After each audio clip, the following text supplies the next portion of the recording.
Welcome back, creeps and creatures. It feels good to be back. This is another episode of Way Too Spooky. It's been a couple weeks, hasn't it, Chris? Yeah, we were taking some time off. I bet you all thought that we were dead, didn't you? Yeah, you thought just because Halloween came and went that we were done. But we're not. In fact, we're just getting warmed up. We just needed a little break. That's all it was. Yeah, you just needed to kind of take a little bit of a breather. To eat massive amounts of candy. Yeah. Well, I'll tell you what, Halloween was not over today, where we went. No. Well, you want to tell the listeners where we just were? Yeah, so we just came from Monster Mania 52 in Oaks, PA. Yeah. That was fun. That was the second monster or horror movie convention that I've been to before so far, and I got to say that was fun. It was my first one. What'd you think of it? I've always entertained the idea of going to these, but they come and go, and you always miss the time. But you reminded me, I think it was yesterday, right? I did, yeah. That apparently this is the big one. There's always there's always the big one, but I think in this region of the country, or would you say the whole people come from all over to these things? So I don't know enough about it, but my understanding is how it's. I guess talking with some people at the New Jersey Horror Con in Atlantic City, they said that this is the biggest one. You know, like maybe not this specific one that we went to today, but like overall, this is the one you want to go to, like the overall arching, like the Monster Mania convention. Yeah. Right? Well, they had a little bit of everything, but you got to give credit to the actual horror fans who come out, because by every stretch of the imagination, you and I were pretty tame, normal people. They were dressed to the nines. That we saw like 4 Art the Clowns. Oh, 3 Michaels. There was an overweight Michael Myers who was like, yeah, he's been packing on the lbs. Oh yeah, he was. Oh man, he was a good like 150 pounds overweight. He's the guy who should have played Michael Myers. That would have been Halloween great. Ends. Yeah, he's just struggling to get around. Yeah. We saw him. We saw a pretty good Jason Voorhees. Yeah. Yeah, and I think I've heard other podcasts where they talk about horror conventions. These guys make their rounds. They go to them. Like a lot of it, I hear it's just some of the same people that just go to them all. Hey, we ran into some friends or people we went to high school with. We weren't expecting that. You know? But they did have a lot of people. You know, just to name a few, I guess they had Heather Langenkamp. I mean, they had basically had the whole entire cast. Of Nightmare on Elm Street 3, the Dream Warriors was there. Heather Langenkamp, all the other Dream Warriors were there. And then Robert Englund. Yeah, we hung in line for a little bit for Robert Englund, but that was easily the biggest line there. I guess he's probably the biggest still relative icon. Yeah, as far as this line, and I think he's the most engaging because I watched him talk. He'll give a kid like 5 minutes and really get into it. Oh yeah, that's a long. I mean, that was a long and slow line, but he's charging an arm and a leg for that. But it's worth it. I mean, if you're truly a horror fan, it's totally worth it, and especially if you're a Freddy fan. Yeah. Being that it was my first time there, I didn't want to stay in that line the entire time. No, I didn't need to. I saw him from a distance. And there may be at some point in my life, like a regret that, because I don't know how much longer he'll do that. I don't know how old of a guy Robert Englund is, but he's got to be upwards in his upper 70s. But Chris, even if he does die, he's just going to visit you in your dreams. That's true. That's the magic of Freddy Krueger. But I know we saw some more notable people that we actually wanted to see from the Talk Scary to Me podcast, but of course she was on the Halloween 5, 6. Danielle Harris, totally cool. She was very cool. Nice, down to earth. I was very happy. Yeah. She was chatting. She wasn't short with you. Yeah. Sometimes you pick up on the vibe on a person. Some of them people may not always want to be there. You've heard of these stories, of course. But I think they really respect their fans, especially in the Halloween franchise. It's not like she's holding on to it. She has other things she's into. But no, she's a scream queen. Yeah. And she's and I look, she wouldn't be where she is today if it weren't for her fans, right? If she didn't do a good job. It's kudos to her, but also thankfully there's a lot of fans out there that truly. I didn't realize she was in the Rob Zombie Halloween. No, 2? Yeah. Halloween 2? She was in the in the first remake as Annie, and the difference between that one and Halloween, the original, is that Annie died in the original. Annie didn't die until the second one, right? In that one, but so she's been in what is that 4 Halloween movies? Of the entire franchise. So that's aside from Jamie Lee Curtis, she's the most, and Dr. Loomis, I should say. She's the second. She's the most in that movie. So, really cool girl though. I gotta say it. I've always found her to be like just she seemed cool. You know, she's what you thought she'd be. I find her to be, she's a very attractive girl, and I think the fact that she's so cool and down to earth makes her just that much more appealing. She's just very, very nice, down to earth. She spoke with us. She didn't seem like she didn't want to. And she was doing a live Q&A thing out there with Tyler Mane. Yeah, there was like a panel discussion where they let fans come up and ask questions, which is kind of cool. I think that's kind of brings the whole podcast world 360 to do it live in front of people. But no, first one, I gotta give a thumbs up to the vendors. I've seen some. I love creative stuff. Some of this handmade stuff that these people make and then they sell. Craftsmanship was 100%. Like I can see why you collect, and it's absolutely the one reason why I'm not going to start. Because you don't just get, I like that. You collect them for a reason. You could do a lot of damage with money. You can spend a lot of money at these things, and the little coffins, like every little knickknack that was made, you could easily fill up. Maybe I'm getting my basement done over. Maybe I may put it together a little section, but absolutely. So let's just go through real quick the name and people I saw throughout, and you saw it too. Yeah. But I mean, I'd say the entire cast and crew. I won't go through all the names, but of Nightmare on Elm Street 3 were there. You saw Devon Sawa. Yeah. Right there. You saw David Morrissey, who was the governor in The Walking Dead. Oh yeah. Oh man, we saw the cast of pretty much Terrifier 2 was there. Silent Night, Deadly Night? Wait, what movie from 85 was that? Silent Night, Deadly Night. Yeah, he was there. What's his name? Brian Wilson? Is that what it is? Robert Wilson. Robert Brian Wilson. Yeah. Yeah. And you know what? Obviously, there's still a draw that they go to these things. Yeah. But they put him right next to Terrifier 2 with Laura, who we met today, right? Yeah, Laura Laversa, yeah. Really cool, down to earth, but I'm like, that's a tough place because that movie is so widely popular right now. So the contrast in the line to see her versus, it's kind of like, there should be like its own section for that, you know. So what'd you think about her? She was cool. She was a really cool girl. Yeah, she was talking about she was picked out of 1,000. Yeah, we'd asked her that, right, for the role to play Terrifier 2.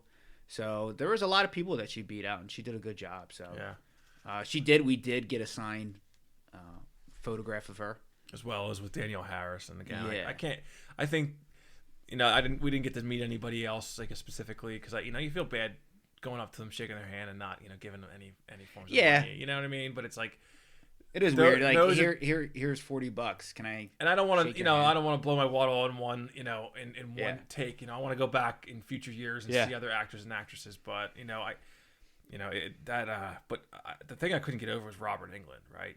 He's charging $120 per signature. But you could see him from a distance. He's really giving kids their money's worth. But he has to clean up. Yeah, I don't know what cut the expo takes from it, but let's just say they took 20-30%. If he's still walking away with $100 I don't know how many people he probably saw this weekend. They said Saturday was the real busy day. Yeah, but I have to think he probably he probably makes like $50,000 a given weekend. Easy. And you can understand why these guys, because you hear these stories about like these old time wrestlers. Yeah. And they said, it's so sad when you see them show up to these booths. And like, no, if you could be a one hit wonder as far as he was in the Freddy franchise, I'd be going to different expos and just signing autographs. Well, and I think that's where I had a hard time. It's like one of those, you do wish you could kind of say hello to everyone and give them all a little bit of your money, because there's some of the actors that were there that, they didn't have a single draw. And you wonder if they lose money going to some. Yeah, I don't know if flight, hotels paid for. I don't know how that works. Yeah, I don't know. You really got to put yourself out there. Yeah, but it was fun. I liked it. I really had a good time. And big line for Clive Turner from the Howlin' 7. From the Howlin' 7, he'll make it someday. He's still very relevant. They've been talking about him being in Monster Mania 53. This is 52. It just sounds like such a wrestling thing. Monster Mania 52. Yeah, it's like WrestleMania. So in terms of all the vendors, what would you say was one of the cooler vendors you saw? I was really trying to push your brother to buy some stuff. I gotta give him credit for holding his ground. Yeah. We tried to lubricate him with a couple beers there. I'm like, go ahead, buy that, $130, because he used to buy a lot of stuff. You buy a lot of stuff, but I like the picture frames of Jaws and some of the movies. There was some really cool stuff, but like my point is, I can't just buy one and then just have a random. I know. You can't just have one in your home. I'm like, what's that? And then you need more to so people understand this is a collectible type of thing. Yeah. No, it was cool. You're like a kid in a candy shop. You gotta cut it off at some point. And so I've learned is that you just gotta you take one or two. You do your laps. You buy one thing, and then you can just come back next time. For me, buying the purchase we made was the meet and greet. It totally worked. The picture, the picture frame. So I was not expecting. I didn't know the star of Terrifier 2. I mean, the little kid was there, Elliott Smith, I think it was. Hey, little Jonathan. Yeah, and then Art the Clown was there. He was. Yeah. It's such an unassuming guy, right? You wouldn't think that he would be the antagonist. David Thornton, is that what his name? Yeah. But the girl, Laura, who we met, was the star of the movie. Yeah, and she actually said she grew up in the Philadelphia area. She did. Yeah, she said. I think she was from Northeast Philly, but didn't pick up on the accent. But she didn't have to go too far. So people go all over the country for these. Mm-hmm. I'm curious because you hear these people, they travel with them sometimes. Yeah. I'm just wondering how much money some people spend yearly on budgeting these things to go. Well, I saw a few of the vendors that were there were actually the same vendors that were at the New Jersey Horror Con. So yeah. And the one guy, I think he said he's based out of that was the one along the long far wall with all the masks. Mm-hmm. He comes from, I think, like Maryland. He goes all over. Yeah. And it's some of the things he was saying, like, he designed these masks. I was like, no, I don't think he did. He's just you could tell the handmade stuff. Yeah. There is good, like, I think what my biggest takeaway from that was I love the stuff that people create. Oh yeah. Because you think about collectibles, it's probably the easiest one to understand is horror collection. Mm-hmm. Because I don't know what else genre of stuff you don't really collect other things as far as memorabilia unless it's rock music or whatever. But that's always been the one that stood out more than anything. Yeah, I think one of the things that I really like about the horror community is that, and I've not been to many of these before. Yeah. But, on the outside, it's like the whole "don't judge a book by its cover" thing. But for the most part, everyone that was there, like, they're dressed to the nines with like horror memorabilia shirts. And, it's tattoos. 24. It's you think 365. You think they're gonna be like rough around the edges, I guess, is the best way to nice. put it. But a lot of them are, for the most part, down to earth. They just love horror movies, and it's like So, and you start to talk with some of them, and they're just normal, down to earth people that just like, oh, I just so happen to like this movie. Yeah. And that's what it is. It's like there's some people who just like a little bit of horror. I was like, it's okay to step into that world a little bit. Yeah, of course. I ran into a comic I know. Like sometimes there's people unassuming that you want to think would be there. Yeah. Because it is fun. It's fun to people watch too. Yeah. Because I don't think there's any other convention besides a furry convention that you go to a lot, right? Where people dress. Oh yeah, well, furry. No, that's just my thing. You know what I mean? But... Yeah, but I correct me if I'm wrong, but I think there's probably a lap of horror people and the same people who go to like get autographs signed by wrestlers, right? Oh yeah. Because I did see that badass picture of that shirt that guy was selling of the Undertaker. I was like, I think there's a lot of people who love wrestling. Definitely love horror movies. It has to be. It's the storyline. It's the storyline. If it's the Undertaker, I mean, he's like from Death Valley, right? So it's like Well, speaking of wrestler, Tyler Mane was a wrestler. Did he wrestle? I think he did. Yeah. Yeah. He's a big dude. Huge. Yeah. He's the one. In case if you don't know, he played Michael Myers in the Rob Zombie movies. Right. Yeah. He's a big guy. Yeah. Strong looking. He's not like he holds it well together. Yeah. Proportionate. Seems like a pretty cool dude too. He was sitting right next to Danielle Harris, and he was chokeslamming everybody. He was. Yeah. As he should. And then you saw like I said, you saw David Morrissey. Oh gosh, who else did we see? We saw the guy who did the Crypt Keeper. Oh yeah, that would have been like that guy is such a legend. He is. As far as like, I don't know if kids today really know it, but that's one we grew up with around Halloween. Like that would be like on TNT or something. Right? Yeah, it would. Oh well, it was a series, right? Yeah, it was a TV show. Yeah. But yeah, and then what else? He saw. There were a few people they said that were going to be there that I didn't see. Oh, Taylor, right? Corey Taylor, right? No, what's his name? Corey Taylor. He's from Slipknot. Yeah. He was only there on Saturday, so we didn't see him today. Yeah, I don't know. He's obviously probably just a big fan, but is he just at a horror convention because the way Slipknot dresses or something? I think he just loves horror movies. But he was there as a vendor. Like, you could sign and meet and greet. Yeah, so when we were at the New Jersey Horror Con, they had one of the lead singers from Kiss was there, Peter Cross. Yeah. So it's one of the, again, you think like, well, why is Peter Cross here at a horror convention? But I think Chris Jericho, I'm surprised, is not going to one. Yeah, there's definitely a connection all through all this. I mean, it's all similar stuff. It's all stuff. Entertainment. It's all fiction for the most part, and it's just good hardcore fiction. You know. Yeah. I'd go back. Yeah. So they said Saturday was the real busy day. I don't know if they just had more vendors or just more people. I'll take probably less more people. vendors, more people, everything. I couldn't imagine anything more being in there. Like, what? Well, I mean, it's probably just more people that are paying the premium because Saturday is a bigger crowd. People on Sundays, they want to watch football. They want to. Right. I don't necessarily know if that's the crowd that's going to want to watch football, but people don't have to go to school the next day on Saturday. Yeah. So it's a Friday, Saturday, and Sunday, right? Yeah. Weren't you? It was pretty amazing too, just the amount of kids that were there. I know. You know, and then it's weird because we were talking with somebody we ran into, and it's kind of like, well, it's one thing for kids to love horror. It's fine. Because, like, there's this weird, like, superhero. I've seen this, like, Marvel culture kind of come into some of these characters. Like, but then it's like, would you let your kid really watch Terrifier? Like, you have to. There's a line that you actually probably shouldn't let your kid watch certain parts of a movie. Yeah, I mean, there were kids that were like 6 or 7 years old lining up with their parents and like real excited to meet like Damien Leone Art the and Clown, like Art the Clown. It was like, I don't know. I mean, it's. Maybe not early. That's not. It's still too young in my opinion. But hey, who am I to judge? It's when you actually really think about some of those scenes, you're like, oh, I don't know. I have to watch that, but whatever. Yeah, probably. We're going there just judging everybody. I'm like, I don't think you should have your children here. You shouldn't watch Art the Clown take mashed potatoes and shove it in a woman's hole. He just blew a hole through her head. It's like we're judging based on what we've watched, right? And let's give it up for guest Brad, who was there. He was through the moon. I never saw him so excited. He's gonna watch this episode. But he was Brad gets taken into all those the vendors. Like there was the one guy who handmade the critters, like monsters. Yeah. And it was really legitimate. It was awesome. It was $150 or $300. $300 though. Yeah, that's a lot. It was, but you also think it's handmade. What you think like hourly basis. Like I don't know how many hours that took. That's it's someone should get paid for their artistic ability. It's just I'm curious. I imagine most of them make their money just off a website. I don't believe they make most of their nut at these conventions because there's a lot of window shopping that goes on. There is.